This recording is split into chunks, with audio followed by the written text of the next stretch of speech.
Hello, folks. Welcome back to the Redeemed Marriage Podcast. Rusty and Heather Bryant back with you. And if you're not watching on YouTube, go there right now. Why? Because I am rocking the brand. Yeah, you today. are. Yeah, this was you are. not planned. It Because wasn't. we were not planning to record our podcast. We're recording a little earlier than we normally do. Yep. So if you go to our YouTube channel, we are The Redeemed Marriage. You can find us on YouTube. And we do other things besides just our video podcast, but mostly our video. We show our podcast on video, and so you can see what we look like. If you've never seen us before, we're really nice-looking people. Speak for yourself. And wait, what? No. Wait, Yeah, I was giving you a compliment. Speak for yourself. No, I meant you. Anyway, I'm really rocking the brand today. Yeah, you are. So I have on my Redeemed shirt. See, we have merch. So if you want that, yes. And Heather does have Redeemed on. Did you write that on your arm for this? Yeah, just for this. Yeah, just for this. And then I also have my brand new hat that Heather gave me for Father's Day, and it says, "Hello, Hello, folks." Yeah, it does. And you know what's great about this? Yes, I ordered it. Yes, I surprised you for Father's Day. But actually, one of our listeners recommended that I get you that hat. That's cool. And it's like a, like you can't go order one. Well, you can, but it's just a hat company that'll engrave whatever you want to on the little thing. So I had them put "Hello, folks." But I walked in. We had dinner at our pastor's house tonight, and I walked in, and he had on our Redeemed Marriage hat. And we were like, man, we are just rocking the brand today. That's right. So anyway, if you've never seen all of our fun stuff like that, then go to our YouTube channel. Or if you don't know what we look like. Yep. So we're going to do summer shorts. Go ahead. Summer shorts, do do do do do do. Summer shorts, do do do do do do. Summer shorts, do do do do do do. Summer shorts. Why do we do that? I don't know. Isn't that the Baby Shark song? Yes, but I don't know. I started it last year. Is and it Baby just Shark fits. still a thing? Yeah, I mean, well, Like- it's not like they've taken it off the radio. It's not banned. It should be good. But I don't grief. think it's as big of a deal. Wait, was it on the radio? You just said it's on the radio. Did you know that my car? I've had my truck for 2 years and I've never turned the radio on. I've had my car for 3 years and I've never turned the radio on. I've never turned the radio on. Oh, I take that back. We listened to an Ole Miss basketball game one time. Well, that's on why I there. realized my radio doesn't work because I turned it on and tried to listen to an Ole Miss football game when I was driving somewhere and I just wanted to hear the halftime stats and stuff. It didn't work. Yeah. But Mine works. I've just never turned it on. Well, my truck is old. But anyway, and it's because we just listen to podcasts all the time. We just listen to the Redeemed Marriage Podcast You all the listen time. to podcasts. I listen to worship Well, music. I hope all of our people out there, you're just listening to the Redeemed Marriage all the time. And so you don't need a radio. And also, hey, while we're at it, why don't you guys just do us a favor and share our podcast with a friend? It doesn't mean that your marriage is in trouble or you're in some sort of disaster mode to share it with a friend. We have good stuff on here that doesn't and necessarily. all you have to say is this marriage podcast is an encouragement to me. So check it out. Not like I think that my marriage is failing, or your marriage looks like it's screwed. So listen to this. Hey, y'all look like y'all are having problems. Listen to this marriage. Check this out. Podcast. All right. So anyway, help us out there. We because you're our best marketing. We are. For sure. Now that we're not we are. They are. You are. We, however, are 4.5 minutes into our this summer podcast. short. It's okay. Let's go. I can't say podcast today. I said Get it. podcast. Read So what we're doing is summer shorts. We're doing just a quick answer because we want to be respectful of your guys' time. Oh my goodness, we are having some kind of trouble today with words. This is why it's been Rusty, a long week. This is why Rusty leads the way on podcasts. Hey, how did your phone just do that? It changed, like, it's not bright, it's like dark now. Because it's nighttime. Mine doesn't do that. It's just a setting. Okay. Anyway, hey, read the question. Let's go. All right, here we go. We are 9 months post D-Day. So if you haven't listened to us before, sometimes we call it D-Day, day of confession, day of being caught in some type of infidelity or mistrust. Hey, what? Actually, I'm being real serious here. I don't ever call it that because I don't really know what that means. What is I don't that? either. Is it? I mean, what would the Discovery Day maybe? I don't know. We should figure that out because people write all the time, D-Day. and we know what you're talking about Yeah. because we had a D-Day too. We just don't know what it means. Is there a D-Day in history? Yes, but let's not get into history. That's the last thing you need to try to talk about on this podcast. You want to tell them the banana story? No, I don't. Okay, here we go. All right. We are 9 months post D-Day. I have forgiven my husband for his infidelity, and we are working to rebuild our marriage with God in control. My question is, how am I supposed to forgive the affair partner? She was a coworker of his that pretended to be my friend. When I see her drive through town or even thought of her, the thought of her infuriates me, and I begin playing in my mind what I would say to her if I ran into her, and it is not good.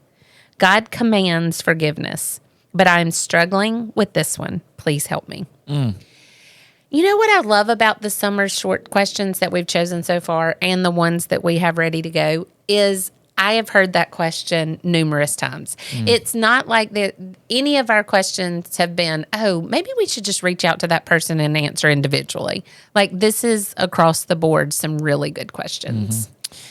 So talk about that. You're the one that had to forgive. Yeah, that was this is a deep one and a heavy one in some ways. I do know this.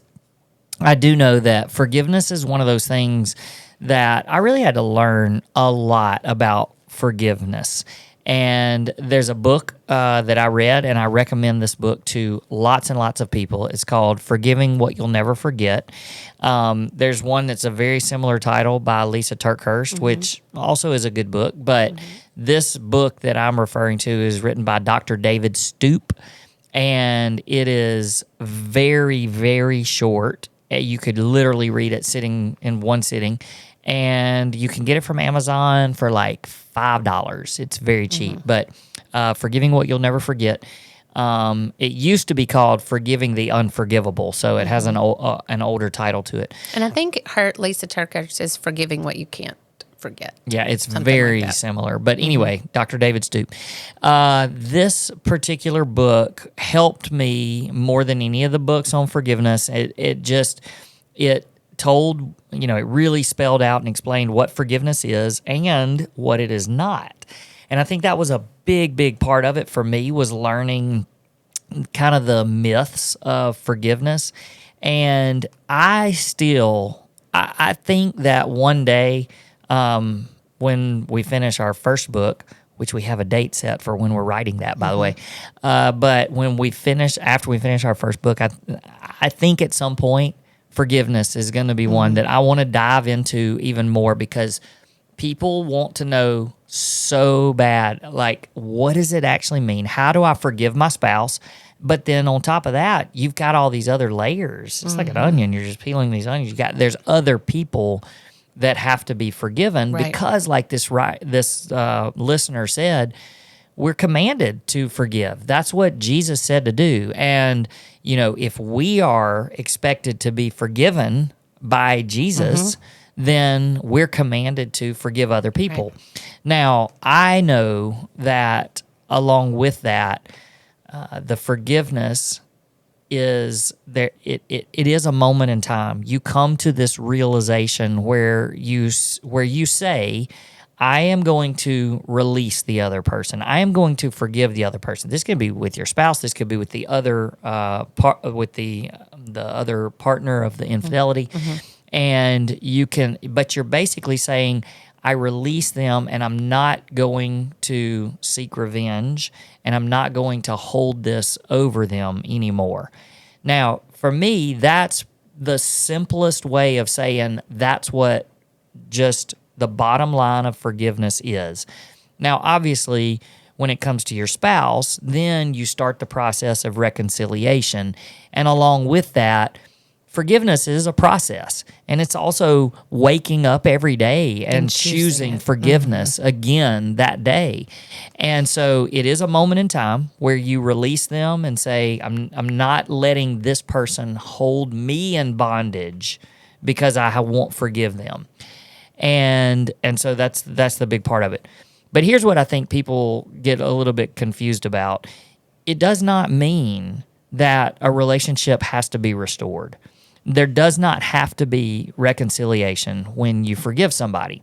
And so when you're thinking about this other person, you can release them. You can not hold it over their head. You can not want revenge, all of those things.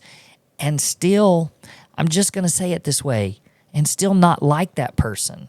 You don't have to like that person. And I have experienced this, and I have had to experience forgiveness of someone that you betrayed me with. And so, there's never been a time in that process where I've thought, we need to have a relationship. Now, it may happen in some cases, and I'm not saying we're not even going to go there because there are some great stories that we've heard and we know of, but for us, we knew that it wouldn't even be healthy. And so, I don't have hard or evil thoughts or bad thoughts. I did for a long time. And that's the part I wanted you to address. Next is where she asked, I rehearse what I would say in my head if I saw her, and it's not good. Yeah. Well, so how do you free yourself from that? Yeah, and I think that, maybe it's somewhat therapeutic to have that conversation in your head. But really then I love your mentor always says, then what? You play something out in your mind, and then you take the next step by saying, well, then what? So like, what good does that do? Right. And so for me, it was always, I am going to avoid any confrontation, any communication, any type. We were not going to run into each other because I would avoid it at all costs, because I was the same way. Like I know that my flesh could come out in that moment and say some things that I would probably regret, and I certainly wouldn't want anybody else around to hear it. And so to just know, like, these are things that I would want to say to that person, but if I get anywhere close, I am removing myself from the situation. And so, just to be the surface level of how do you go about forgiving? Well, you have to get there, and you have to really ask God to help you. But I just think it's so important to realize and remember, and you've probably heard this before, but choosing to not forgive somebody is like, you may have heard this, but it's like drinking poison and hoping the other person dies. And so, if you think about that, just how the bondage, you're allowing that person to hold you captive and have power over you. And for me, that was one of the big things where I was like, no, this person has done enough damage in my life, and they are not going to have my spirit. They are not going to be able to hold me captive and leave me in bondage where I can say, oh, well, now they really have power over me because I can't even stop thinking about it. That's and right. so it's just releasing it. And I think that's the big part about forgiveness is release it and let it go, because when you do, you're winning. Like, you're winning, because if you don't let it go, they are always winning over and over and over again. That's good. And don't you think that it's a choice to do? Like, sometimes I feel like people are waiting until they feel like forgiving them. And you may not ever feel like it, but you choose and you take steps of obedience to do that. And then it kind of. Yeah. Oh, it's definitely a choice, because even today, not today, like this specific day. I'm just meaning today in general, 14 years later. Almost. Oh man, I can think about it, and I can get really angry and really mad, because it is the deepest hurt that and someone caused that. And I can get really angry about it. I could get angry at you if I allowed that. Sure. And then I just think, I'm not going to let that person have any amount of space in my head. They don't deserve that. They don't deserve to occupy my thoughts and my emotions and my feelings. And so, then change how you feel about me and your family and your relationship with the Lord. I mean, it can taint everything. And like, I don't even want somebody to be the cause of me to have a bad day. Like, I don't want anybody to have that power over me. People can do things to ruin your day or make you have a bad day, but ultimately you're choosing. I mean, you choose how you're going to let that affect you. Not just in a situation like this, but just in general. And so I just don't like for people to have that much power over me. And so I'm going to choose joy over and over again, and I'm going to choose to not let you into my headspace. Me? Yeah, I ain't letting you in either. I ain't letting you in.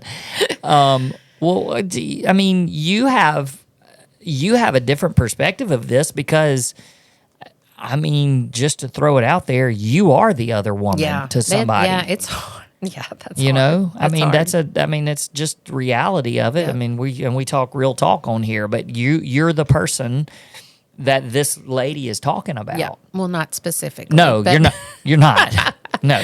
But yeah, I mean, look, I mean, real talk. When I got this, when we got this summer short question and I read it, of course, I'm like, oh, Rusty's going to handle this one great. But then I start thinking, what is my role in this?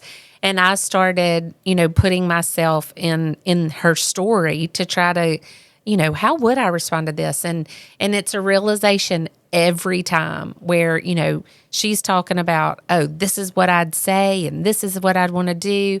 And in reality is I'm that person for somebody else. And that's hard. Because I know they don't care for me. That's fine. But yet I'm like, oh, I don't want to, I would never, desire a relationship with that person, or, I'm not hoping that we can be friends again. Like, it's none of that. It's just when you think about the other woman, you also have to know that that person is loved by God as well. Like, I am still a daughter of the King that my Heavenly Father desires to have a relationship with.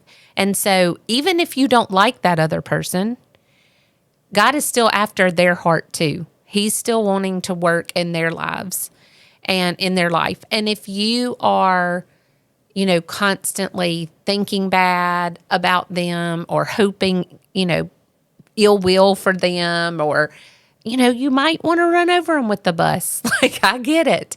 But also acknowledging that person is still just as precious to our Heavenly Father.